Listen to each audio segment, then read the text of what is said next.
Oh my God, who could do this to such a tiny life? Walter's voice cracked, choked off as if something had been caught in his throat. His eyes went wide. His feet stopped on the cold, damp earth. The first thing he felt was not fear, it was disbelief. He could not believe what he was seeing. He could not believe the world could be so cruel. The morning in the forest had been peaceful. Mist still hung low. The smell of wet earth mixed with the scent of rotting leaves. Tall oaks formed a canopy.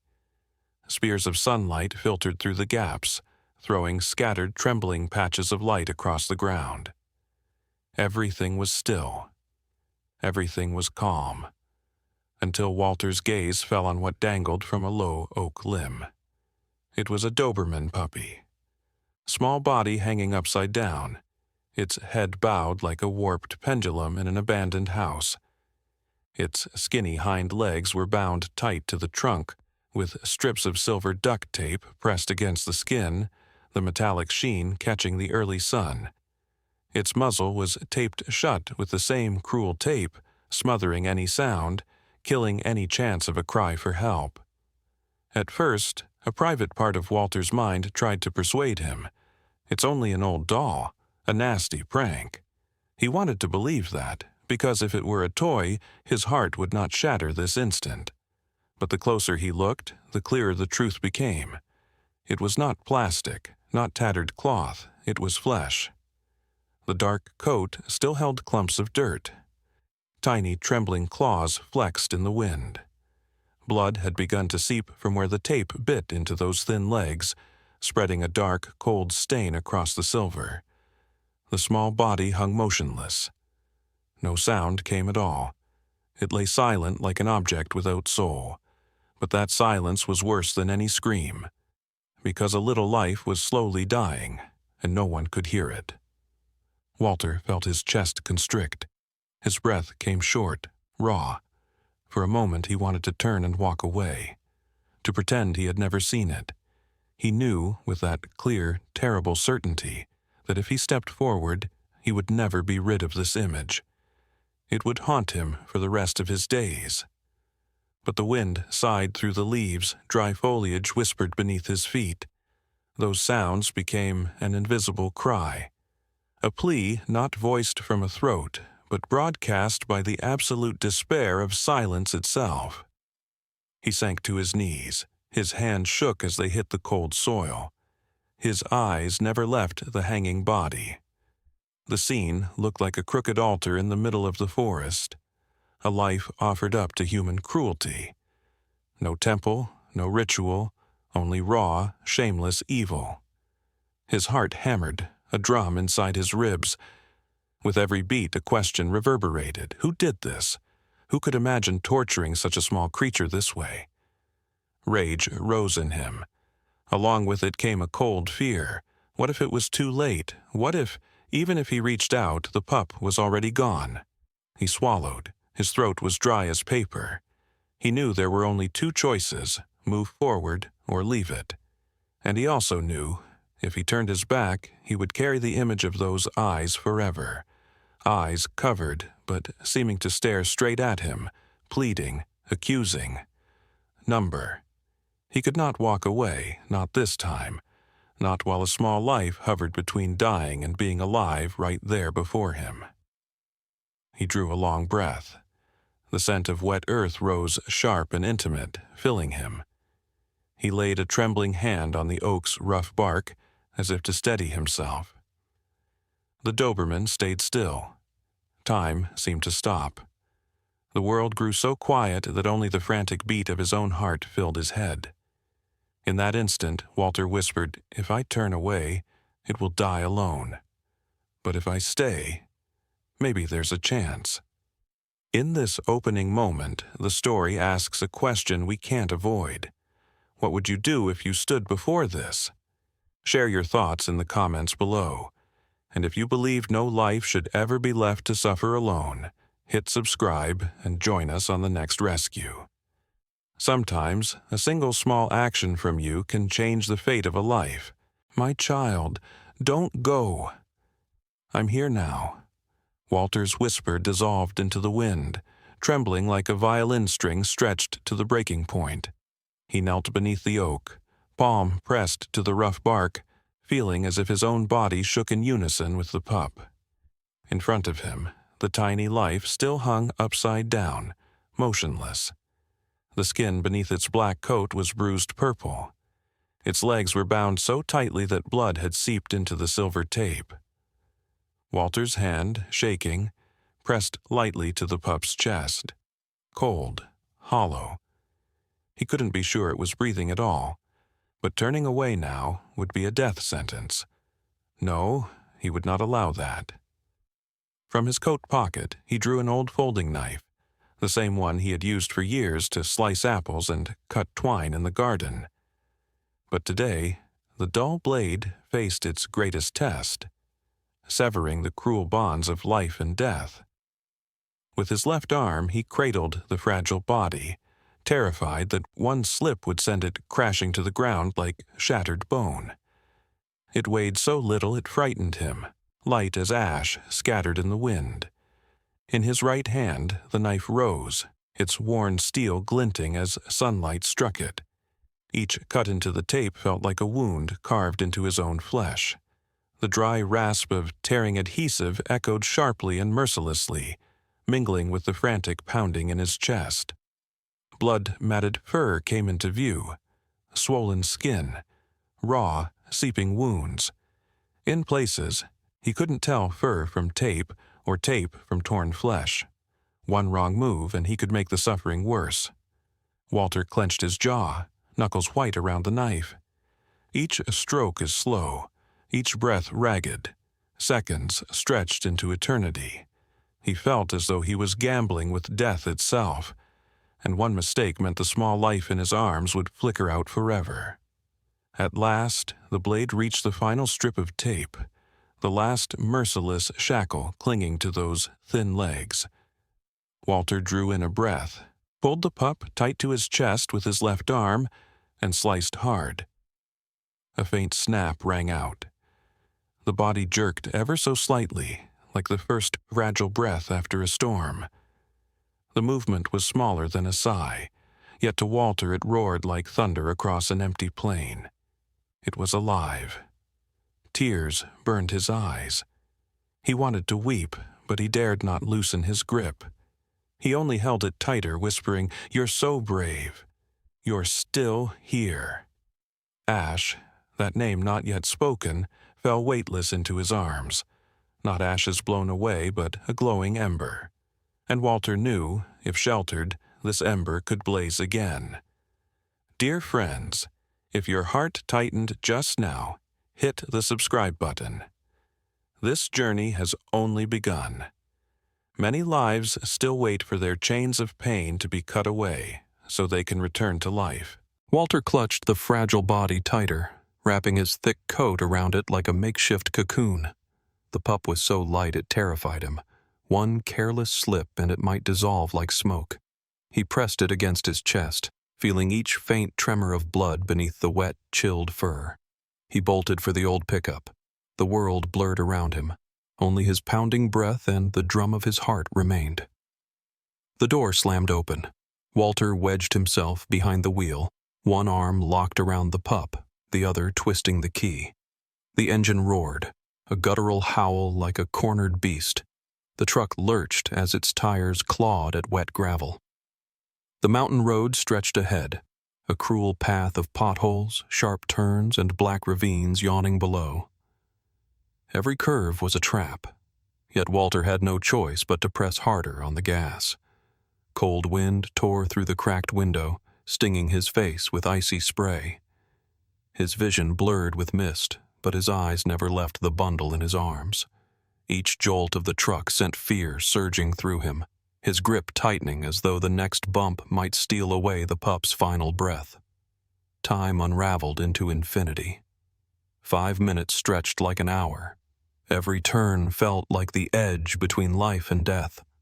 Walter didn't remember how many times he floored the pedal, only that his foot never lifted and his hands trembled on the wheel. His heart hammered in chaotic rhythm, echoing the engine's guttural roar.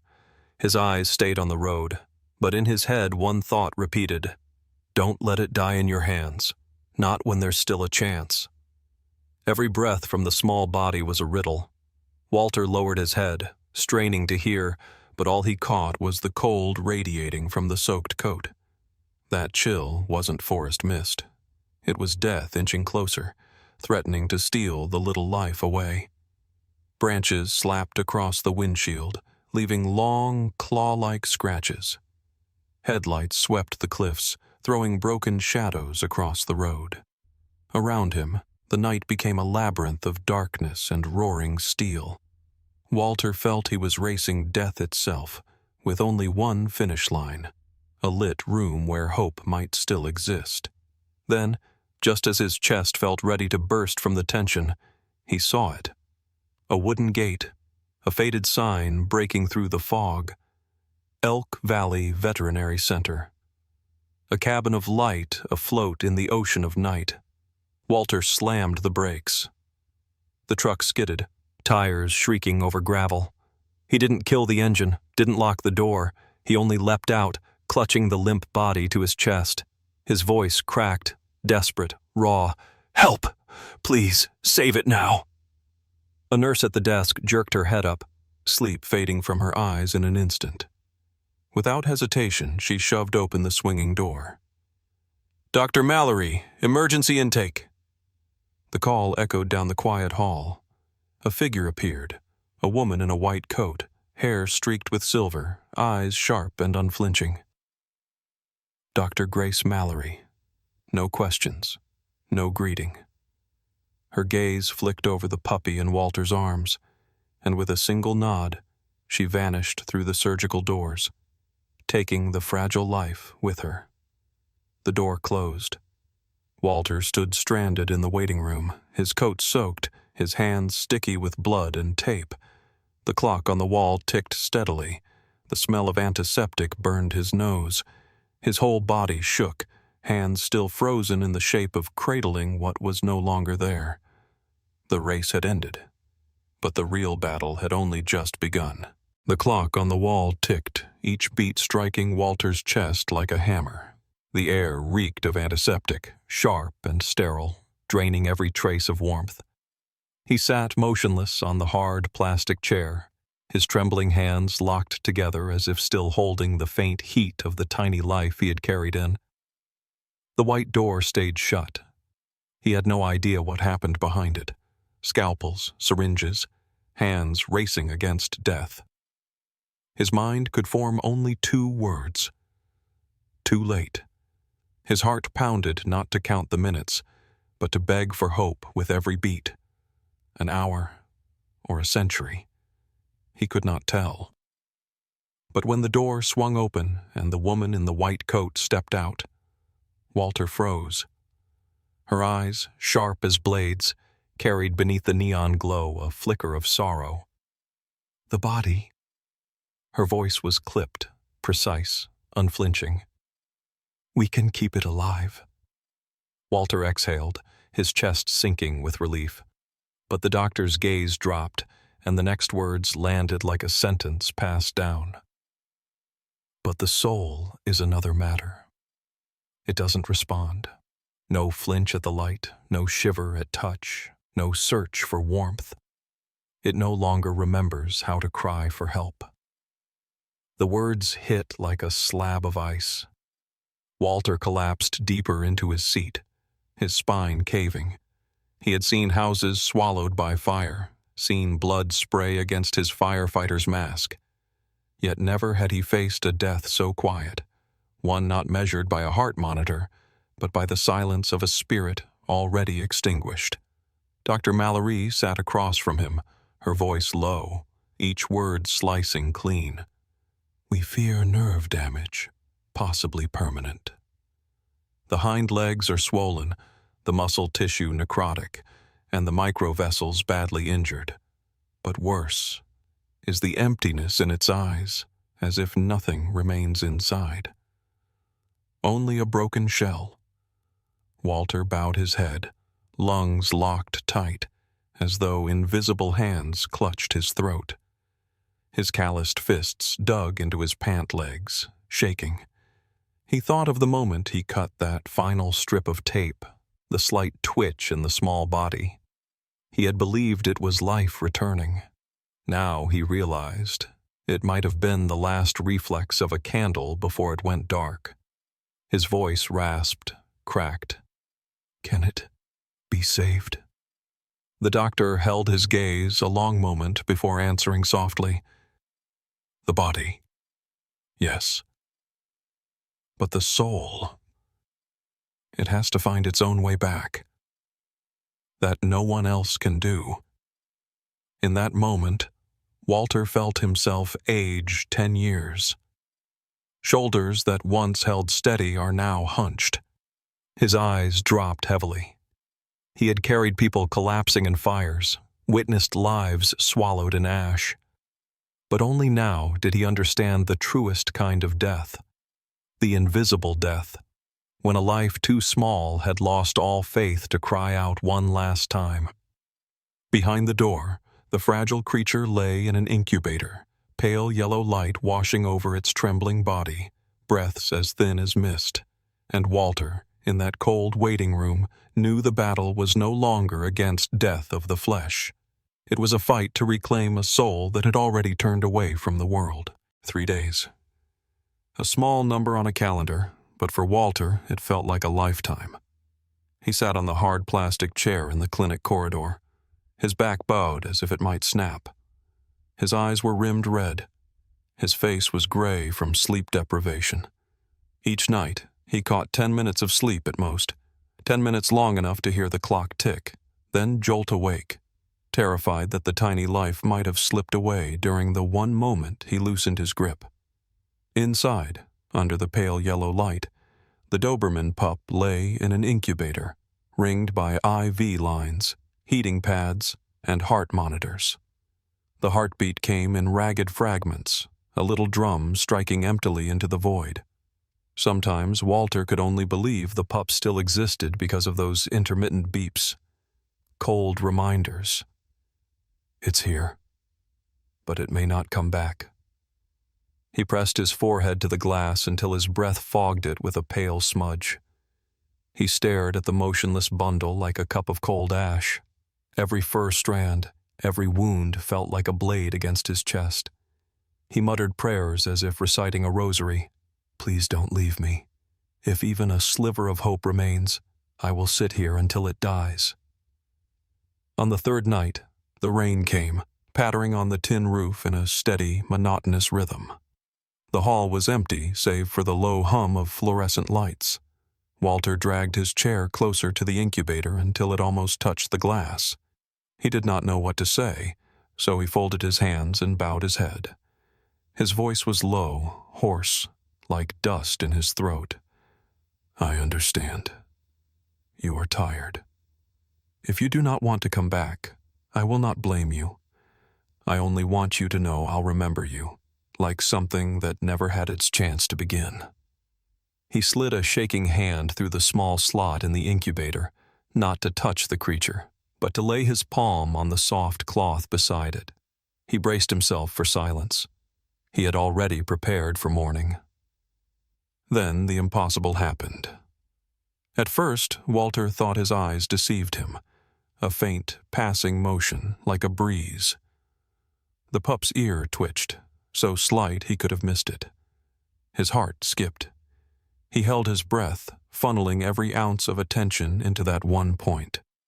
Very slowly, a dry, thin tongue, paper-like, pushed out and brushed the pad of his hand. A lick. So weak it left no wetness, more a ghost of warmth than a touch. In that instant, Walter's tears fell not for pain, but for hope resurrected. A small, frail contact, but it spoke a whole sentence. "I am still here. I have not let go." He trembled, lips moving with words he could not form. He hit the nurse call button, hand still resting lightly, afraid any sudden motion might shatter the miracle. Dr. Mallory rushed in and fell silent before the scene. She said nothing, only stood there as if afraid to disturb the fragile moment.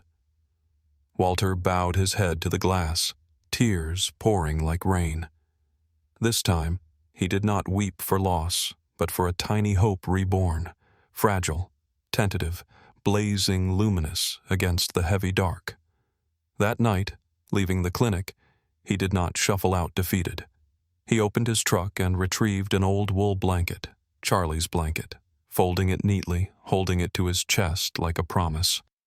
Back inside, he laid the blanket just outside the incubator and whispered through the glass, "Sleep, Ash. This is your first night of a new life." The day Ash was cleared to leave the clinic, the sky was still. A pale blue stretched wide, with thin streaks of cloud like scarves across the horizon. Walter carried him in his arms, wrapped snug in a freshly laundered blanket, the faint scent of soap lingering. The fragile body pressed against his chest, no longer icy, but trembling still, like an ember that might fade at any breath. The small wooden house at the forest's edge opened to them. Inside, Walter had prepared a warm corner by the fire, a thick rug, a basket lined with cloth, and Charlie's old wool blanket, the keepsake of the loyal dog who had stood by him for years. Charlie himself lay in the corner, hollow-eyed, silent. No bark, no growl, only a sigh, as though one who had endured enough loss to recognize the fragility of another. Ash did not run to Walter. He slipped from the blanket, stumbled a few shaky steps, and stopped beside Charlie. Not close enough to touch, only near enough to feel the heat radiating from the older body. Charlie did not turn his head. He only sighed again. But his worn tail gave a single thump against the floor, a signal of quiet acceptance. By the fire, Walter watched. His chest softened. He understood. Rebirth does not come from tight embraces. It begins with quiet presence. The days moved slowly. Ash ate little, but he ate. He slept often, but his eyes no longer seemed completely vacant.